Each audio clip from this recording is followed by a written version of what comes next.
Exodus 32.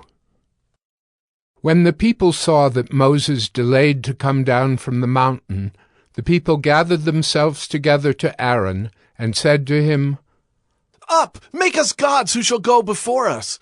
As for this Moses, the man who brought us up out of the land of Egypt, we do not know what has become of him." So Aaron said to them, "Take off the rings of gold that are in the ears of your wives, your sons and your daughters, and bring them to me." So all the people took off the rings of gold that were in their ears and brought them to Aaron. And he received the gold from their hand and fashioned it with a graving tool and made a golden calf. And they said, "These are your gods, O Israel, who brought you up out of the land of Egypt." When Aaron saw this, he built an altar before it. And Aaron made proclamation and said, "Tomorrow shall be a feast to the Lord." And they rose up early the next day and offered burnt offerings and brought peace offerings. And the people sat down to eat and drink and rose up to play. And the Lord said to Moses, "Go down, for your people whom you brought up out of the land of Egypt have corrupted themselves. They have turned aside quickly out of the way that I commanded them. They have made for themselves a golden calf, and have worshipped it and sacrificed to it, and said, 'These are your gods, O Israel, who brought you up out of the land of Egypt.'" And the Lord said to Moses, "I have seen this people, and behold, it is a stiff-necked people. Now therefore let me alone, that my wrath may burn hot against them, and I may consume them, in order that I may make a great nation of you." But Moses implored the Lord his God and said, "O Lord, why does your wrath burn hot against your people, whom you have brought out of the land of Egypt with great power and with a mighty hand? Why should the Egyptians say, 'With evil intent did he bring them out, to kill them in the mountains and to consume them from the face of the earth'? Turn from your burning anger and relent from this disaster against your people. Remember Abraham, Isaac, and Israel, your servants, to whom you swore by your own self, and said to them, 'I will multiply your offspring as the stars of heaven, and all this land that I have promised I will give to your offspring, and they shall inherit it forever.'" And the Lord relented from the disaster that he had spoken of bringing on his people. Then Moses turned and went down from the mountain with the 2 tablets of the testimony in his hand, tablets that were written on both sides. On the front and on the back they were written. The tablets were the work of God, and the writing was the writing of God, engraved on the tablets. When Joshua heard the noise of the people as they shouted, he said to Moses, "There is a noise of war in the camp." But he said, "It is not the sound of shouting for victory, or the sound of the cry of defeat, but the sound of singing that I hear." And as soon as he came near the camp and saw the calf and the dancing, Moses' anger burned hot, and he threw the tablets out of his hands and broke them at the foot of the mountain. He took the calf that they had made and burned it with fire, and ground it to powder and scattered it on the water, and made the people of Israel drink it. And Moses said to Aaron, "What did this people do to you that you have brought such a great sin upon them?" And Aaron said, "Let not the anger of my Lord burn hot. You know the people, that they are set on evil. For they said to me, 'Make us gods who shall go before us.' As for this Moses, the man who brought us up out of the land of Egypt, we do not know what has become of him.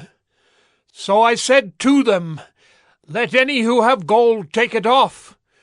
So they gave it to me, and I threw it into the fire, and out came this calf." And when Moses saw that the people had broken loose, for Aaron had let them break loose to the derision of their enemies, then Moses stood in the gate of the camp and said, "Who is on the Lord's side? Come to me." And all the sons of Levi gathered around him, and he said to them, Thus says the Lord God of Israel, put your sword on your side, each of you, and go to and fro from gate to gate throughout the camp, and each of you kill his brother and his companion and his neighbor. And the sons of Levi did according to the word of Moses. And that day about 3,000 men of the people fell. And Moses said, Today you have been ordained for the service of the Lord, each one at the cost of his son and of his brother, so that he might bestow a blessing upon you this day. The next day Moses said to the people, You have sinned a great sin, and now I will go up to the Lord. Perhaps I can make atonement for your sin. So Moses returned to the Lord and said, Alas, this people has sinned a great sin. They have made for themselves gods of gold. But now, if you will forgive their sin, but if not, please, blot me out of your book that you have written. But the Lord said to Moses, Whoever has sinned against me, I will blot out of my book. But now go, lead the people to the place about which I have spoken to you. Behold, my angel shall go before you. Nevertheless, in the day when I visit, I will visit their sin upon them. Then the Lord sent a plague on the people, because they made the calf, the one that Aaron made. Exodus 33. The Lord said to Moses, Depart, go up from here, you and the people whom you have brought up out of the land of Egypt, to the land of which I swore to Abraham, Isaac, and Jacob, saying, To your offspring I will give it. I will send an angel before you, and I will drive out the Canaanites, the Amorites, the Hittites, the Perizzites, the Hivites, and the Jebusites. Go up to a land flowing with milk and honey. But I will not go up among you, lest I consume you on the way, for you are a stiff-necked people. When the people heard this disastrous word, they mourned, and no one put on his ornaments, for the Lord had said to Moses, Say to the people of Israel, You are a stiff-necked people. If for a single moment I should go up among you, I would consume you. So now take off your ornaments, that I may know what to do with you. Therefore the people of Israel stripped themselves of their ornaments from Mount Horeb onward. Now Moses used to take the tent and pitch it outside the camp, far off from the camp, and he called it the tent of meeting. And everyone who sought the Lord would go out to the tent of meeting, which was outside the camp. Whenever Moses went out to the tent, all the people would rise up, and each would stand at his tent door and watch Moses until he had gone into the tent. When Moses entered the tent, the pillar of cloud would descend and stand at the entrance of the tent, and the Lord would speak with Moses.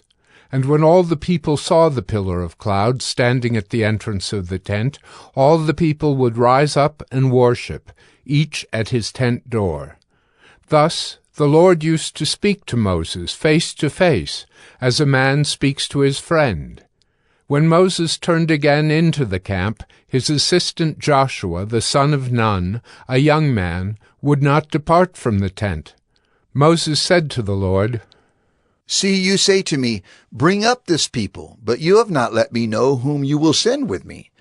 Yet you have said, I know you by name, and you have also found favor in my sight.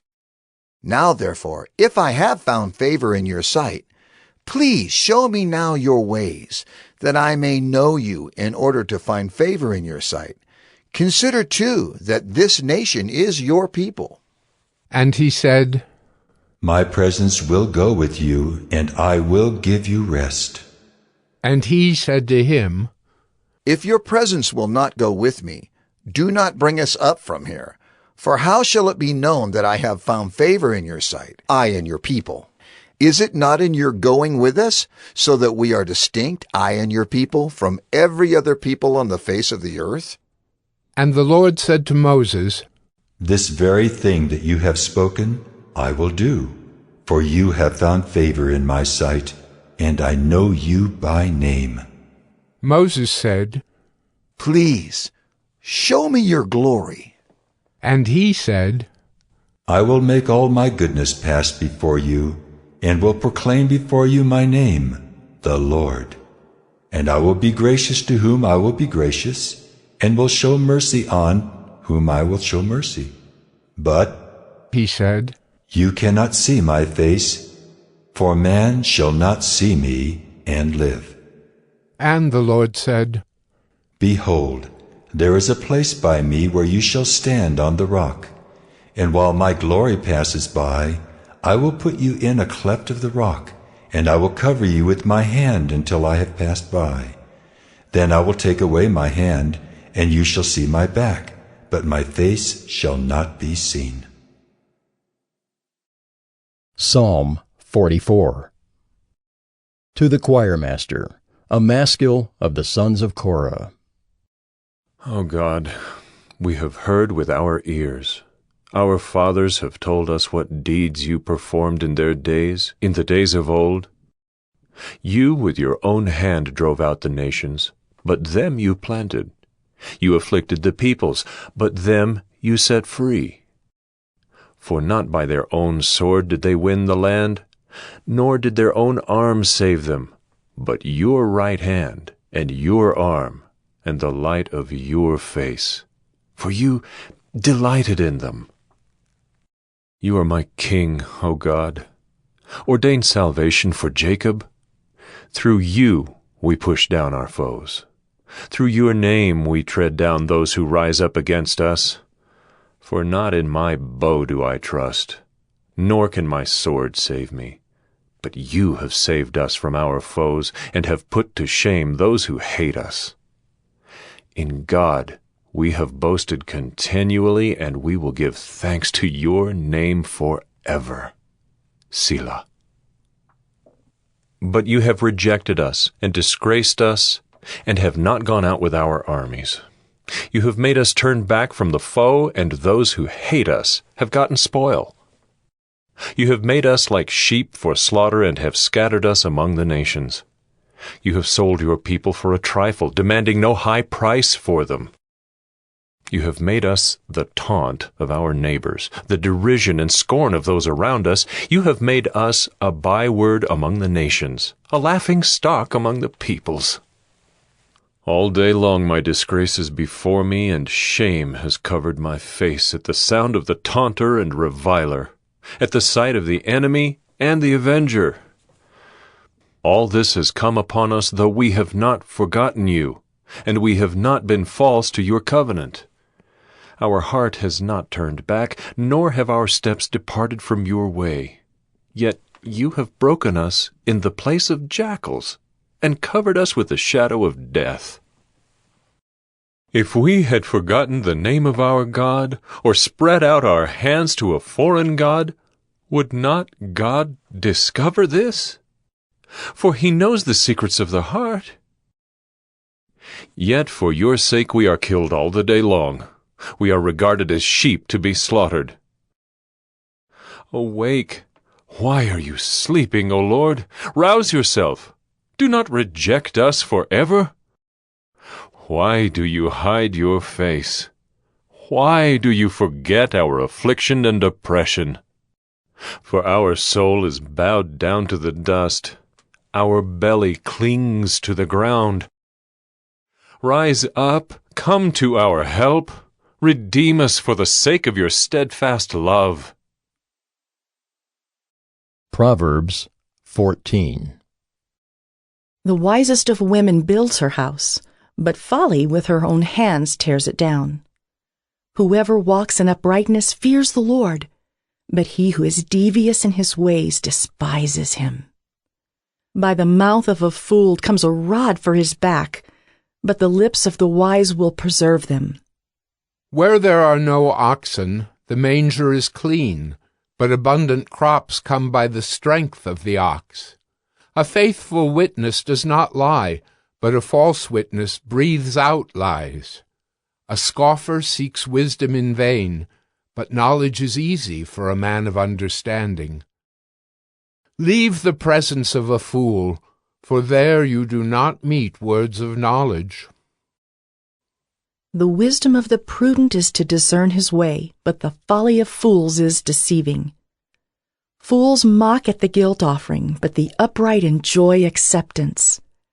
The heart knows its own bitterness, and no stranger shares its joy.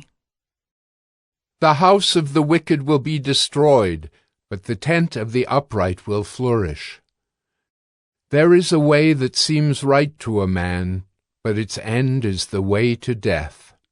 Even in laughter the heart may ache, and the end of joy may be grief. The backslider in heart will be filled with the fruit of his ways, and a good man will be filled with the fruit of his ways. The simple believes everything, but the prudent gives thought to his steps. One who is wise is cautious and turns away from evil, but a fool is reckless and careless. A man of quick temper acts foolishly, and a man of evil devices is hated. The simple inherit folly, but the prudent are crowned with knowledge. The evil bow down before the good, the wicked at the gates of the righteous. The poor is disliked even by his neighbor, but the rich has many friends. Whoever despises his neighbor is a sinner, but blessed is he who is generous to the poor. Do they not go astray who devise evil? Those who devise good meet steadfast love and faithfulness. In all toil there is profit, but mere talk tends only to poverty. The crown of the wise is their wealth, but the folly of fools brings folly. A truthful witness saves lives, but one who breathes out lies is deceitful. In the fear of the Lord one has strong confidence, and his children will have a refuge. The fear of the Lord is a fountain of life, that one may turn away from the snares of death. In a multitude of people is the glory of a king, but without people a prince is ruined. Whoever is slow to anger has great understanding, but he who has a hasty temper exalts folly.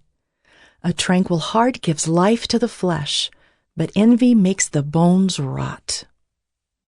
Whoever oppresses a poor man insults his Maker, but he who is generous to the needy honors him.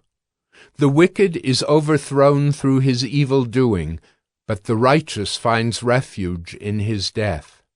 Wisdom rests in the heart of a man of understanding, but it makes itself known even in the midst of fools. Righteousness exalts a nation, but sin is a reproach to any people. A servant who deals wisely has the king's favor, but his wrath falls on one who acts shamefully. Mark 8. In those days, the multitude being very great, and having nothing to eat, Jesus called his disciples to him, and said to them, I have compassion on the multitude, because they have now been with me 3 days, and have nothing to eat. And if I send them away hungry to their own houses, they will faint on the way, for some of them have come from afar. Then his disciples answered him, How can one satisfy these people with bread here in the wilderness? He asked them, How many loaves do you have? And they said, 7. And he commanded the multitude to sit down on the ground. And he took the 7 loaves and gave thanks, broke them, and gave them to his disciples to set before them. And they set them before the multitude. And they had a few small fish, and having blessed them, he said to set them also before them. So they ate and were filled, and they took up 7 large baskets of leftover fragments. Now those who had eaten were about 4,000. And he sent them away. And immediately he got into the boat with his disciples, and came to the region of Dalmanutha. And the Pharisees came out and began to dispute with him, seeking from him a sign from heaven, testing him. But he sighed deeply in his spirit, and said, Why does this generation seek a sign? Assuredly, I say to you, no sign shall be given to this generation. And he left them, and getting into the boat again departed to the other side. Now the disciples had forgotten to take bread, and they did not have more than one loaf with them in the boat. Then he charged them, saying, Take heed, beware of the leaven of the Pharisees and the leaven of Herod. So they reasoned among themselves, saying, It is because we have no bread. And Jesus, being aware of it, said to them, Why do you reason because you have no bread? Do you not yet perceive nor understand? Is your heart still hardened? Having eyes, do you not see? And having ears, do you not hear? And do you not remember? When I broke the 5 loaves for the 5,000, how many baskets full of fragments did you take up? They said to him, 12. And when I broke the 7 for the 4,000, how many large baskets full of fragments did you take up? And they said, 7. So he said to them, How is it you do not understand? Then he came to Bethsaida, and they brought a blind man to him, and begged him to touch him. So he took the blind man by the hand, and led him out of the town. And when he had spit on his eyes, and put his hands on him, he asked him if he saw anything. And he looked up and said, I see men like trees walking. Then he put his hands on his eyes again, and made him look up. And he was restored, and saw everyone clearly. And he sent him away to his house, saying, Neither go into the town, nor tell anyone in the town. Now Jesus and his disciples went out to the towns of Caesarea Philippi. And on the road he asked his disciples, saying to them, Who do men say that I am? And they answered, John the Baptist, but some say Elijah, and others say one of the prophets. He said to them, But who do you say that I am? And Peter answered and said to him, You are the Christ. Then he charged them that they should tell no one about him.